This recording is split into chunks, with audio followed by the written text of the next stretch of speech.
Welcome na naman po sa isang video ng Bentech, no. Meron nag-comment sa atin, no, paano gawing Wi-Fi extender tong disconnected na PLDT modem. So etong Converge, meron siyang hindi siya, wala siyang problema, no. Hindi siya LOS, hindi cut yung line niya. Ayan, ito may internet, ito wala. Ayan. So, balikan nyo na lang yung video ko kasi medyo mahaba yun. Kailangan mong mag-login sa super admin nito ng para mabago mo yung settings para ma-bridge mode mo. Yung number 1, kailangan ma-bridge mode mo siya at maset mo kung anong port dito, kung saan mo ilalagay yung connector, tong RJ45, itong LAN cable. Ngayon, etong sa akin, sa number 4 siya naka-set dun sa ginawa kong video, no. Pag yan inilagay mo sa 1, 2, 3, hindi siya gagana. Hindi siya gagana. Tapos, etong kable na to, yan, papunta yan dito sa port ng working na modem, no, yung gumagana, yung may internet. Pwede mo siyang ilagay diyan. Pero may cases kasi na yung modem, minsan yung number 4 wala. So dito sa 1, 2, 3, diyan try niyo yan. Pero sa akin kasi itong ko, meron pa rin siyang lahat ng port number niya may internet. Ito na sa number 1 ko nilagay. Tapos ito sa number 4. Ayan siya, oh. Number 1. Yan, makikita nyo naka LOS kasi wala siyang ayan, walang naka-connect na fiber. Naka LOS siya. Ayan. So yung nirename ko yung wifi nito Bentech, no, Bentech 2.0. Ayan. Ito yung ko, ayan, naka-connect siya Bentech 2.0. Ito Bentech 2.0. Ayan. Then etong CTE, eto yan, no, yung Converge. Yan. Tapos kasi may mga kapitbahay ako dyan na may internet din, kaya ang dami ka makikitang rito. Ayan. Yung malalakas yung signal dito, yan malapit sa akin. So ang lang Bentech, yung Bentech, eto yan, etong pinalitan ko ng Wi-Fi name. Tapos yung CTE dito, ito yung working na CTE. Yan yung working na na modem. So tingnan natin to kung may internet. Ayan. Naka-connect siya dun sa, ayan, may internet siya. No? Pero minsan kasi 'di ba, naset mo, naayos mo yung bridge, na-bridge mo siya. Minsan hindi agad yung pagsalpak mo ng wire may internet agad yung yung minsan parang naka-connect siya pero walang internet. Pero antay ka lang mga minsan 1 minute, 2 minutes. Yan, siguro nag-i-initialize pa para magkaroon ng IP, no, mag-generate ng IP to. Tsaka pa lang magkaka-internet. Pero dapat walang problema yung yung router mo, yung ilaw niya. Yan, dito pa lang sa ilaw makikita mo na. Pag nagloloko yung PON tapos naka-red tong LOS, yung wala kang internet. Yan, pero dapat check mo rin yung wiring kung okay. No? Tsaka ito tatandaan nyo, dapat nakaset dun sa sa settings.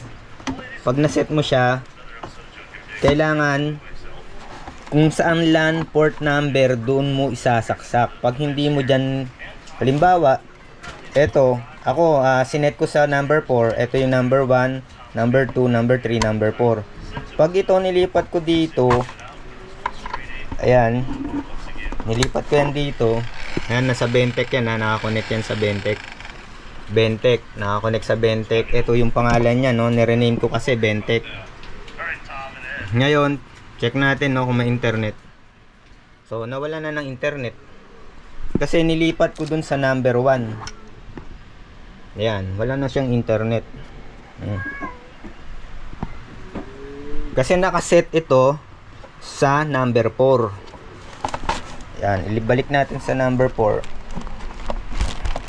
So minsan hindi agad magte-take effect, no, na magkaka-internet agad.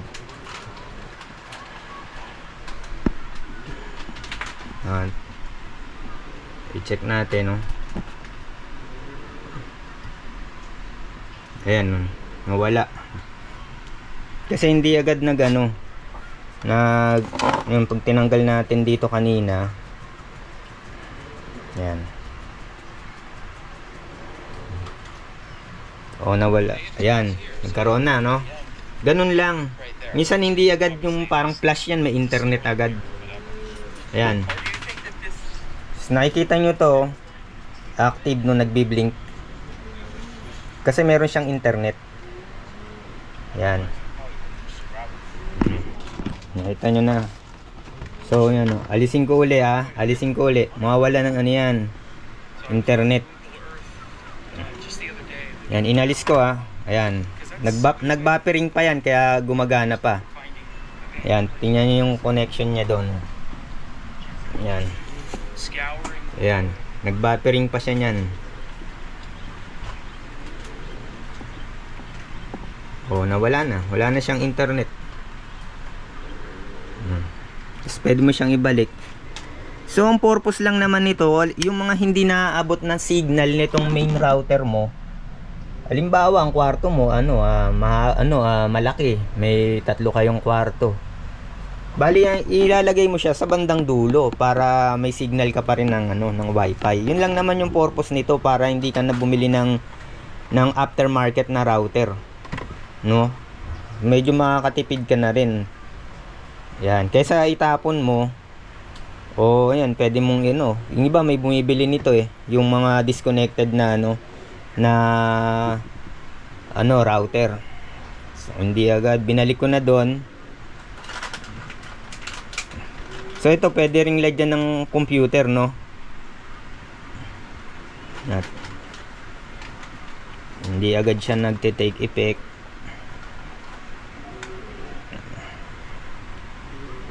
Yan, tingnan natin, ha. Hindi ko na puputulin yung video kasi kinakat lang daw. Yan, habaan ko na lang. Yan, nakaano siya, no. Kaya siya nagre-red light LOS, hindi nakakabit yung fiber. Kumbaga putol na. Yan. LAN, nasa LAN 1. Tingnan natin.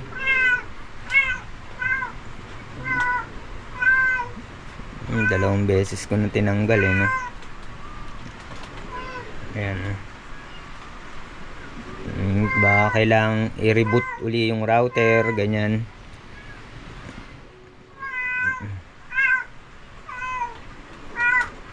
Number 4, no. Sa number 4 siya nakaset. Yan, check lang natin. Ganyan siya minsan pag naka-bridge. Kaya pag may internet na, wag nakalas kabit.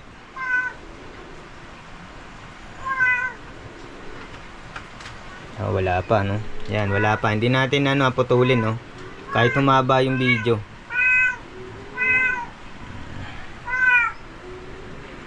LAN tour. Hindi na, ayun, nakailaw yung LAN po. Natin maigay na natanggal. LAN 1. Hindi na ilaw.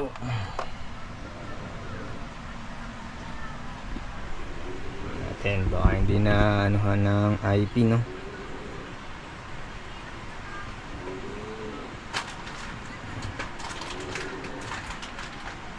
Tingnan natin, no.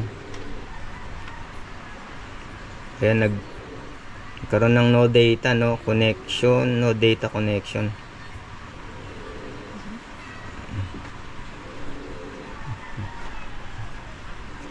Connect muna natin sa dito sa Yan, connected. Connected siya dun sa pinaka main router, no. Tingnan natin kung may internet. Tapos ibalik na lang natin sa ano.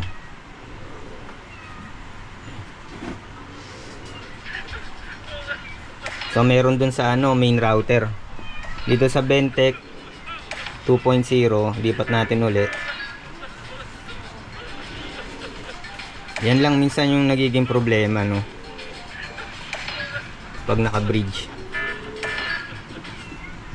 Baka kailangan i-reset. Pero gagana talaga siya, no. Subukan nyo na lang mga kaano, no.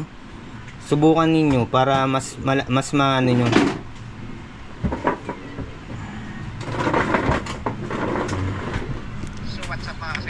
So may internet, no. Tingnan natin kung saan nakakonekta. O sa Bentech na. Minsan ganyan lang yung problema. Ang tagal ang tagal magkaroon ng ayun, no, connected na, oh. Ayan, andyan, no. Ito pa rin yan, no. So balik natin sa main router, no. Yan. Tingnan natin kung may internet. So meron. Tapos ibalik na natin dun sa ano. Dito, naka-rename to ng Bentech, no. Ayan. Makikita nyo naman dito kung may problema. Nakakalagay dyan, no data, etc. Ayan, kung may problema. Pagka may internet, nakalagay lang dyan, connected. Ganun lang minsan yung problema, no. Hindi siya pagsaksak mo, may internet na agad. Ayan, no. So tingnan natin yung speed test, no, kung ano.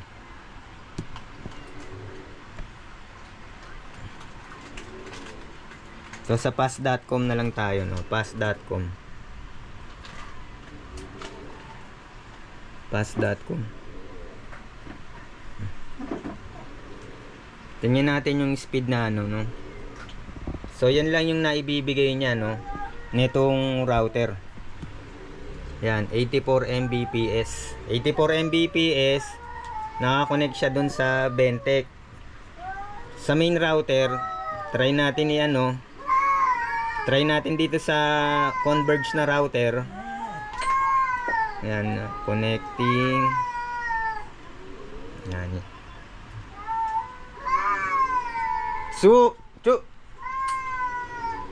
Tensya na yung mga ano, no. Yan. Check natin uli.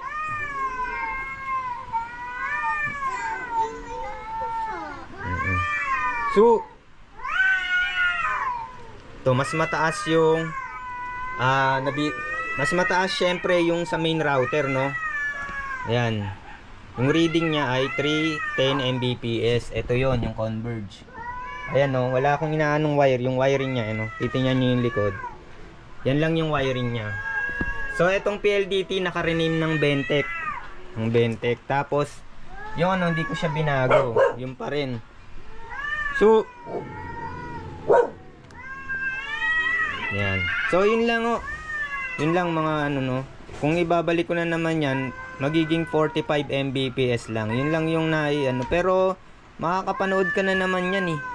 Makakapag ano ka na dyan sa YouTube, Facebook, makakapag ML ka na. Kumbaga para lang ano, kasi kung 300 Mbps mo, pag malayo na yan, mga 1 bar na lang yung signal, wala na yan, hindi ka na yan hindi ka na yan makakapag internet ng maayos. No, ang purpose lang talaga nito para maabot yung malayong lugar sa bahay ninyo. Kaya second floor yung bahay nyo, gusto mo magkaroon ng isa pang ano, kaysa itapon mo, yun na lang yung gawin mo. Yan. So, pasensya na humaba yung video para ma-explain ko lang na maayos. So hindi ko na ididetalye yung pagpasok sa super admin nito kasi meron na akong video. Tsaka alam ko meron akong nilagay dyan sa comment section or sa video description yung mga default password ng router ng PLDT. Kasi hindi pare-pares din yung mga default password niyan. Pag napasok mo lang yung admin, ang mapapalitan mo lang dyan yung Wi-Fi name. Syempre bababa na yung kanyang maibibigay na speed, no, dun sa main router 310, tapos dun sa pag na kasi may dumaan na siya o may dinaanan na siya, so makaka-epekto din yung haba ng wire, no. Pwedeng mag-less din ng kunyari nasa 100 meters, no, medyo malayo na, mabawas din ng speed niyan.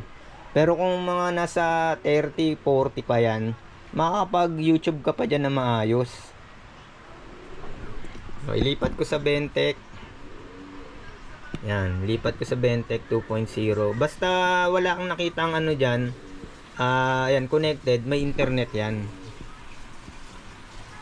Pag nakalagay no data, yun, kahit nakakonect siya dito, walang internet. So, antayin nyo lang na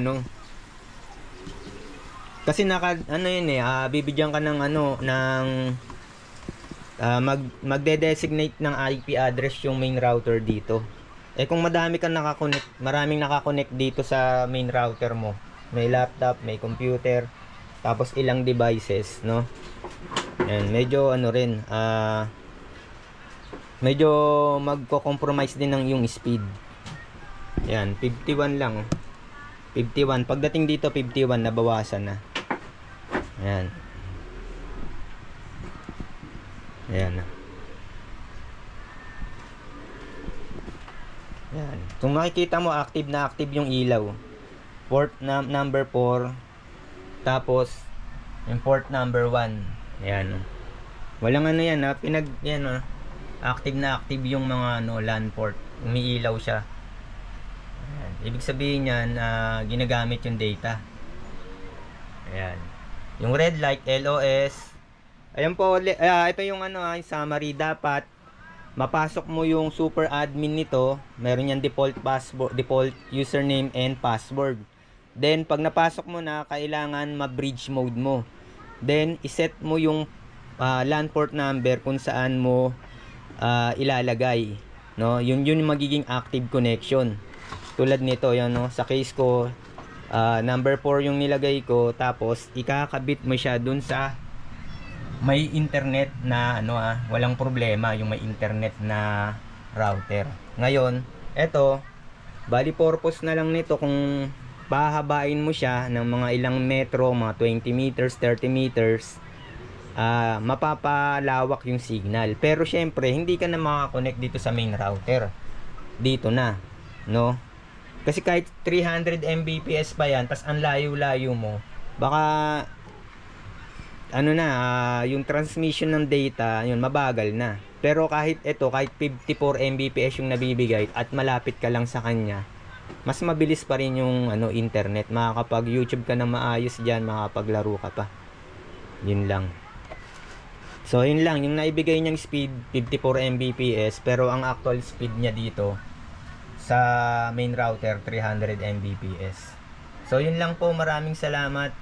Hanggang sa muli.